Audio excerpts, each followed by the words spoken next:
كن دائما ذاكرا لتطارد فلول إبليس وتذهب الأحزان والهموم والغموم عنك.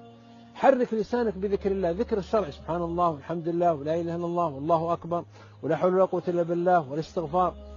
ذكر الله سلاحك الذي لا يقاوم، لا يستطيع أعداء الله يقاوم هذا السلاح. ذكر الله حماية لك ودرع وحصن، لأنك تحصنت من إبليس. ذكر الله هو زادك في الطريق الطويل، ولذلك يضمن لك ذكر الله أمور، منها رضا الرحمن سبحانه وتعالى، منها طرد الشيطان، منها مضاعفة الأجور، منها تكفير السيئات، منها تضعيف الحسنات، منها أن الله يحفظ عليك الأوقات، منها أن الله يشرح صدرك وييسر أمرك، منها أنك تدخل الجنة ضاحكا، منها أن الله يذكرك في الملأ الأعلى، منها أن الملائكة تستغفر لك، منها أن الجلساء يسعدون بك، قالوا مباركا أينما كنت، يعني مبارك دائم في كل مكان حلت فيه، منها أن الله سبحانه وتعالى يفتح عليك